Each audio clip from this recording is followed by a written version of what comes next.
Hello friends, welcome to my video.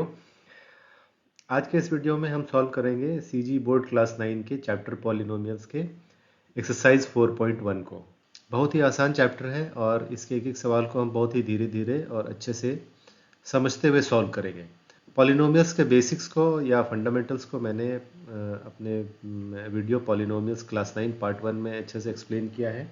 अगर आपने उसे नहीं देखा तो उसे ज़रूर देखिए, थोड़े आपके बेसिक्स क्लियर हो जाएंगे। उसके बाद आपको इस एक्सरसाइज को करने में और समझने में और भी आसानी होगी। फिर भी अगर उस वीडियो को देखने के बाद भी अगर आपको कुछ दिक्कत आती है तो आप कमेंट बॉक्स में मेंशन करें।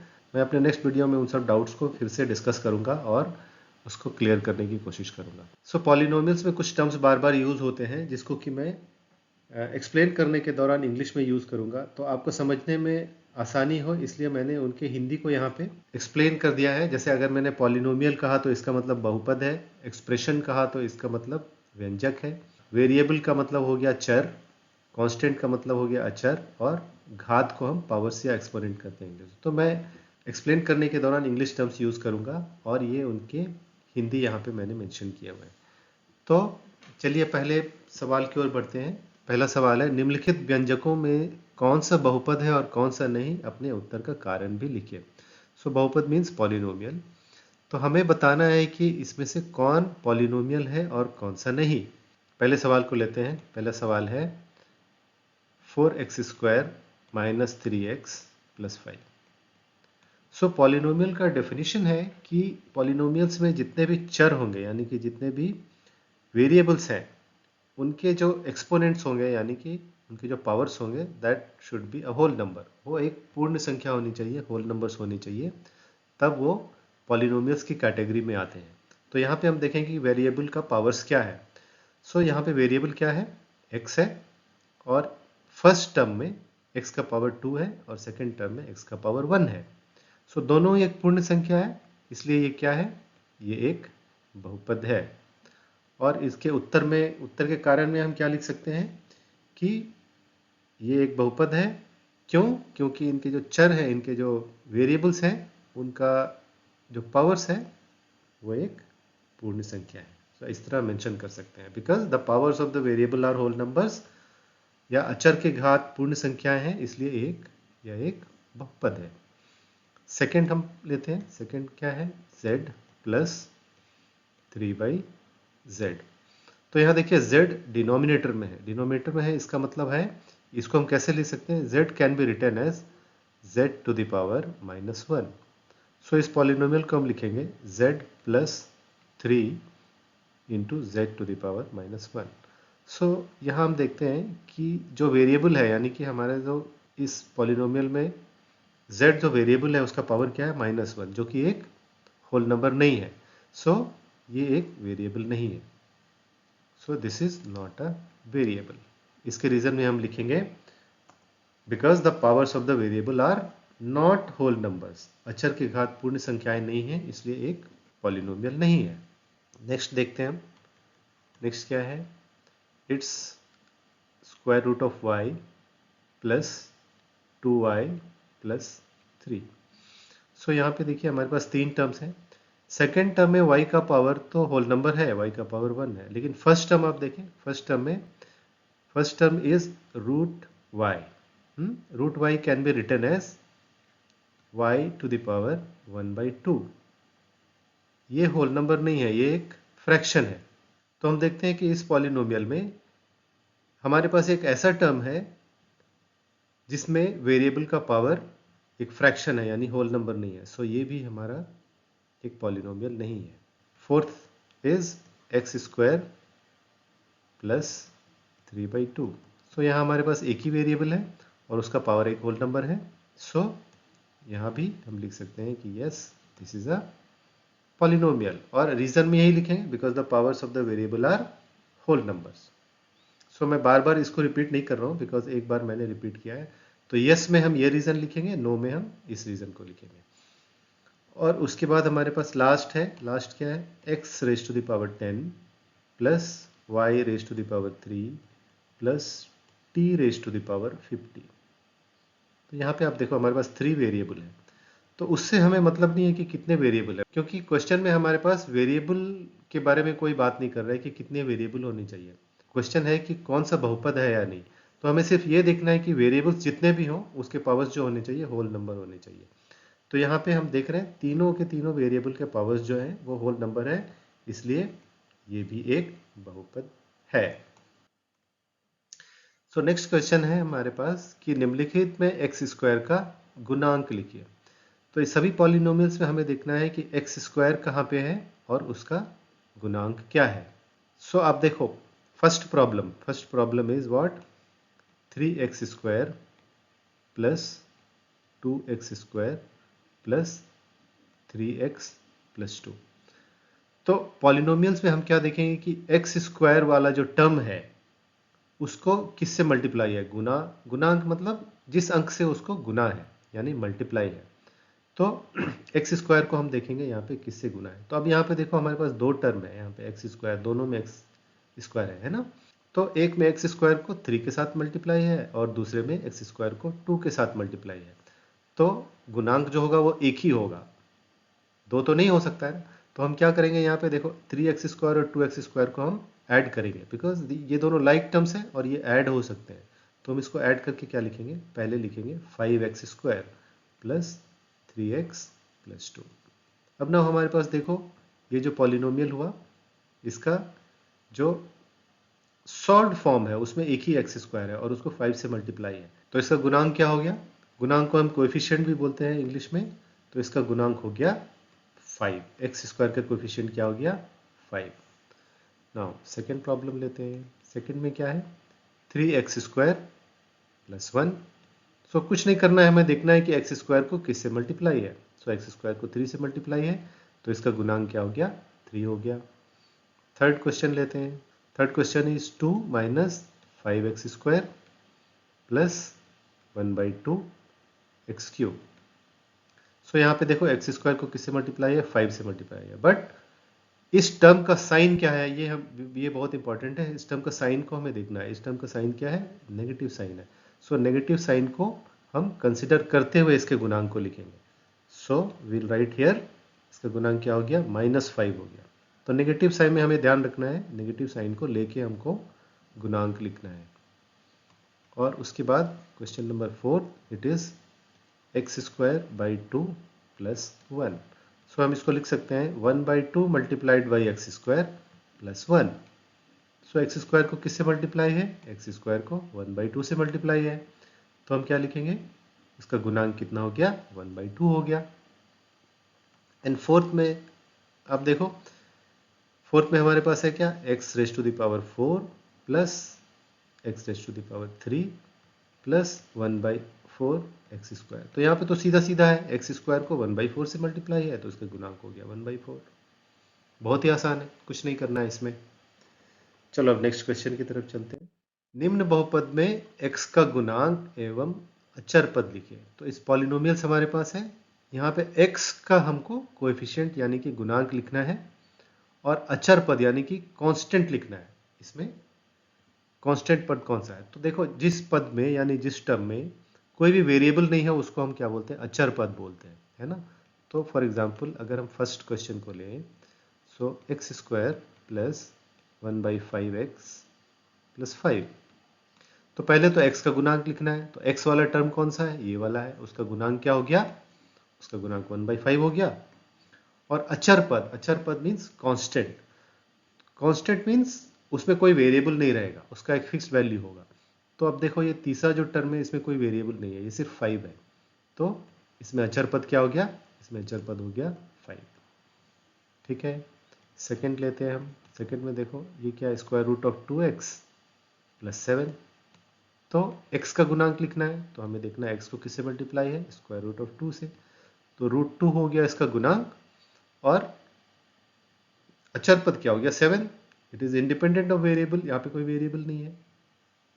थर्ड क्वेश्चन में आप देखो, थर्ड क्वेश्चन में it is x square plus 2। अब देखो यहाँ पे हमें x का गुणांक लिखना है, बट यहाँ x तो है ही नहीं, लेकिन हम इसको क्या लिख सकते हैं, आप देखो इसको हम लिख सकते हैं x square plus 0 multiplied by x, ऐसा लिख सकते हैं ना, प्लस 2। अगर हमने ऐसा किया तो इस पॉलिनोमियल पे कुछ फर्क नहीं पड़ा, बिकॉज ये टर्म तो जीरो हो गया, मैंने जीरो मल्टीप्लाइड बाई एक्स लिखा है, zero multiplied by x means zero, तो x का कोएफिशिएंट यानी x का गुणांक क्या हो गया, जीरो हो गया, राइट। ओके, तो चलिए नेक्स्ट क्वेश्चन की तरफ चलते हैं। क्वेश्चन नंबर 4 पे हमारे पास क्या है, निम्नलिखित में से प्रत्येक का एक एक उदाहरण दीजिए। घात 4 का द्विपदी बहुपद, घात 6 का त्रिपदी बहुपद, घात 5 का एकपदी बहुपद। सो एक पदी, द्विपदी और त्रिपदी बहुपद क्या होते हैं, एक पदी मतलब जिस बहुपद में सिर्फ एक ही टर्म हो, लाइक 3x, ये एक बहुपद है जिसमें एक ही टर्म है। सो द्विपदी में जिसमें दो टर्म हो, यानी कि जैसे 3x³ प्लस 4, दिस इज द्विपदी बहुपद। एंड त्रिपदी मीन्स जिसमें तीन टर्म हो, like -2x² plus 3x plus 5। So this is a monomial यानी एक पदी बहुपद, दिस इज अ बाइनोमियल यानी कि द्विपदी बहुपद, and this is a trinomial यानी त्रिपदी बहुपद। सो चलिए फर्स्ट को लेते हैं हम। फर्स्ट, घात 4 का द्विपदी बहुपद। सो पहले हम द्विपदी बहुपद को लिखते हैं, यानी किसी एक बहुपद को लिखते हैं जिसमें दो टर्म हो, से 4x प्लस 5, ये द्विपदी बहुपद हो गया। और एक एग्जाम्पल लेते हैं, जैसे को 2x माइनस 4। हाँ, सो दो एग्जाम्पल मैंने लिए हैं समझने के लिए। सो ये द्विपदी बहुपद तो हो गया, अब इसका घात 4 होना चाहिए, यानी कि जो वेरिएबल है उसका हाईएस्ट पावर 4 होना चाहिए। तो हम क्या लिख सकते हैं यहाँ पे, जैसे 4 इसका पावर दे दिया और इसका पावर 4 दे दिया, तो दोनों में से कुछ भी लिख सकते हैं। तो ऐसा नहीं कि इस क्वेश्चन का कोई एक आंसर होगा, इस क्वेश्चन के बहुत सारे आंसर हो सकते हैं। हमको सिर्फ ध्यान में रखना है कि जो भी पॉलिनोमियल यानी कि बहुपद हम लिखे, उसकी डिग्री यानी कि घात 4 होना चाहिए और उसमें दो टर्म्स होना चाहिए। चलो फिर सेकेंड नंबर लेते हैं, घात 6 का त्रिपदी बहुपद। तो त्रिपदी बहुपद हम लिखते हैं, जैसे मान लो लिखते हैं -3x प्लस 2y माइनस 4। हाँ, यहाँ फिर ऐसे लिख सकते हैं 4x प्लस 2x प्लस 5। अब नाउ इसमें हमें घात 6 लिखना है। सपोज हम इसके वेरिएबल के पकड़ते हैं, तो किसी भी एक टर्म में जो वेरिएबल है उसका पावर को मुझे 6 रखना है मैक्सिमम। सो अगर हम यहाँ 6 रख दिए, यहाँ पे हम कुछ भी रख सकते हैं, 5 रख सकते हैं, 4 रख सकते हैं, 2 रख सकते हैं, हाँ, उससे कुछ फर्क नहीं पड़ेगा। तो यहाँ पे जैसे 4 लिख दिया मैंने, तो ये क्या हो गया, घात 6 का त्रिपदी बहुपद हो गया। इसमें हमने वेरिएबल 2 लिया है, उसका ध्यान रखना, उससे कुछ फर्क नहीं पड़ता। अभी यहाँ पे सपोज मैंने x का पावर यहाँ पे 5 दे दिया, और सपोज यहाँ पे मैंने x का पावर 5 दे दिया और यहाँ पे x का पावर 6 दे दिया, तो ये क्या हो गया, ये भी घात 6 का त्रिपदी बहुपद हो गया। और क्वेश्चन नंबर 3 में मुझे क्या दिया हुआ है, घात 5 का एकपदी बहुपद। तो कुछ भी लिख दो यहाँ पे, 3x⁵, ये एक हो गया। आप लिख सकते हो -4y⁵। तीसरा एग्जाम्पल लिख सकते हो 8t⁵। तो हमें ध्यान रखना है कि एक ही टर्म होना चाहिए और उसका पावर 5 होना चाहिए। So there can be many answers to this type of questions. तो आप अगर कॉन्सेप्ट को जानते हो तो आप अपनी तरफ से कुछ भी लिख सकते हो, कोई फिक्स्ड आंसर नहीं है। तो चलते हैं अगले क्वेश्चन की तरफ। सो क्वेश्चन नंबर 5 में हमारे पास है, निम्नलिखित बहुपदों में प्रत्येक की घात लिखिए। घात मतलब हुआ कि पॉलिनोमियल में वेरिएबल का जो हाईएस्ट पावर है उसको हम उस पॉलिनोमियल का घात या डिग्री बोलते हैं, है ना। सो हम देखेंगे कि पॉलिनोमियल में जो वेरिएबल है उसका हाईएस्ट पावर क्या है। सो अगर क्वेश्चन नंबर 1 को अगर हम ले, सो आप यहाँ पे देखो क्वेश्चन नंबर 1 में यहाँ x³ है, 6x² है और ये x है, राइट। तो फर्स्ट टर्म में x का पावर कितना है, 3 है, सेकेंड टर्म में x का पावर 2 है और थर्ड टर्म में x का पावर 1 है। तो हाईएस्ट पावर क्या हो गया, 3 हो गया। तो 3 इस पॉलिनोमियल का डिग्री या घात हो गया। नाउ सेकेंड पॉलिनोमियल पे देखते हैं हम। सेकेंड पॉलिनोमियल में हमारे पास क्या है, सेकेंड पॉलिनोमियल में हमारे पास y⁵9, यहाँ पे वेरिएबल का पावर क्या है, 7 है, यहाँ पे वेरिएबल का पावर 2 है और यहाँ पे तो वेरिएबल है नहीं, यानी वेरिएबल का पावर 0 है। सो हाईएस्ट पावर क्या है, यहाँ पे वेरिएबल का हाईएस्ट पावर है 9, तो इस पॉलिनोमियल का घात क्या हो गया, 9 हो गया। तो चलिए अब हम थर्ड केस को लेते हैं। तो थर्ड केस में थोड़ा सा देखो आप, यहाँ पे हमारे पास ये टर्म तो कांस्टेंट है, ये टर्म में हमारे पास वेरिएबल है। तो यहाँ पे हमारे पास देखो दो वेरिएबल है, एक y है और एक z है। y का पावर तो 3 है, तो क्या इस पॉलिनोमियल का घात 3 हुआ? नहीं, इस पॉलिनोमियल का घात 3 नहीं हुआ। यहाँ पे दो वेरिएबल है, इसलिए हम दोनों वेरिएबल का पावर्स को देखेंगे। तो y का पावर 3 है और z का पावर 1 है, तो दोनों का पावर को हम जोड़ेंगे, तो 3 + 1। तो जितने भी वेरिएबल्स हैं किसी एक टर्म में, उसके पावर्स को हम ऐड करेंगे, और ऐड करने के बाद हमारे पास जो आएगा वही उस पॉलिनोमियल का घात या डिग्री हो गया। तो क्वेश्चन नंबर 3 में इस पॉलिनोमियल का डिग्री क्या हो गया, 4 हो गया हमारे पास। 3 + 1 4। सिमिलरली फोर्थ क्वेश्चन में आप देखो, यहाँ पे जो फर्स्ट टर्म है, फर्स्ट टर्म में दो वेरिएबल है, x² एंड y। तो x का पावर 2 है और y का पावर 1 है, तो क्या हो गया, 2 + 1, 2 + 1 यानी कितना हो गया, 3 हो गया। तो इस पॉलिनोमियल में इसका डिग्री क्या हो गया, 3 हो गया। सेकंड में तो x है, उसका पावर 1 है, तो हमको हाईएस्ट डिग्री को देखना है, तो it is 2 + 1 3। And question number 5 में तो हमारे पास एक वेरिएबल है t, और t का पावर 1 है, तो इसका घात क्या हो गया, 1 हो गया। और क्वेश्चन नंबर 6 में यहाँ पे वेरिएबल नहीं है, तो 7 को हम कैसे लिख सकते हैं, 7 को हम लिख सकते हैं 7 × x⁴, क्योंकि anything raise to the power 0 is equal to 1। तो 7 को हम ऐसे लिख सकते हैं, तो इसका घात क्या हो गया, 0। ठीक है। now देखो नेक्स्ट क्वेश्चन की तरफ आते हैं। इसमें क्या करना है हमें, इन पॉलिनोमियल्स को हमको क्लासिफाई करना है। अचर यानी कि कांस्टेंट पॉलिनोमियल, रैखिक यानी कि लीनियर पॉलिनोमियल, द्विघातीय यानी कि जिसका घात 2 है यानी डिग्री 2 है, और त्रिघातीय यानी कि जिसकी डिग्री 3 है। तो चलिए सबसे पहले हम शुरू करते हैं अचर। अचर कौन सा है, अचर मतलब जिसमें सिर्फ कांस्टेंट टर्म होगा, उसमें कोई वेरिएबल नहीं होगा। तो हमारे पास देखो क्या है, हमारे पास है 8 यानी कि question number 6 we have only 8 as a term, इसमें कोई वेरिएबल नहीं है ना। तो हमारे पास 6 नंबर क्या हो गया, एक तो पहला हो गया 6, और देखें ये देखो आप 10,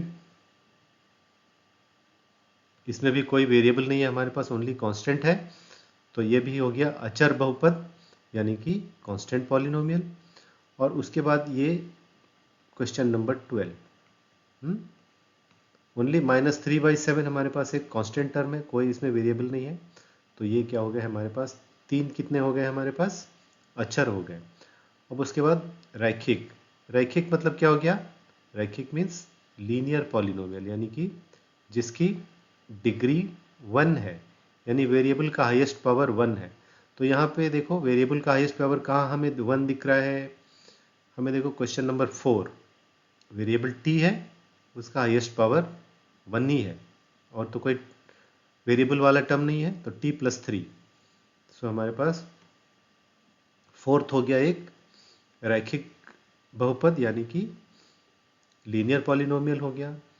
उसके बाद आप देखो 9 आप देखो, इसमें जो वेरिएबल है उसका पावर 1 है, so this is also a linear polynomial यानी कि रैखिक बहुपद हो गया। और उसके बाद 11 आप देखो, 11 में भी हमारे पास ये जो फर्स्ट टर्म है, इसमें first term is -1/4u, u variable है और उसका पावर 1 है।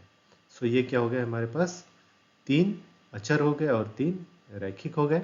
ओके, अब उसके बाद हमारे पास क्या है, द्विघातीय यानी कि जिसकी डिग्री 2 है, यानी कि हमें क्या देखना है कि जो वेरिएबल है उसका जो हाईएस्ट पावर है 2 होना चाहिए, किसमें है, तो आप देखो क्वेश्चन नंबर 3, क्वेश्चन नंबर 3 में हमारे पास it's a polynomial in variable y में हमारे पास एक पॉलिनोमियल है जिसमें कि जो वेरिएबल है उसका हाईएस्ट डिग्री 2 है। सेकेंड टर्म देखो आप, y⁴, फर्स्ट टर्म में y का पावर 1 है, सो हाईएस्ट पावर 2 हुआ, तो ये एक क्या हो गया, द्विघातीय बहुपद हो गया। 3 हुआ। अब भी आप देखो, उसके बाद आप देखो 7th, क्वेश्चन नंबर 7, आप देखो हमारे पास दो टर्म है, फर्स्ट टर्म में जो वेरिएबल है उसका पावर 2 है, so and this is the highest power. तो ये क्या हो गया, हमारे पास एक द्विघातीय बहुपद हो गया। उसके बाद आप देखो क्वेश्चन नंबर 8 में भी आप देखो it's a polynomial in variable p, but p का हाईएस्ट पावर क्या है, p का हाईएस्ट पावर 2 है। सो ये भी क्या हो गया, एक द्विघातीय बहुपद यानी कि अ पॉलिनोमियल विथ डिग्री 2 हो गया।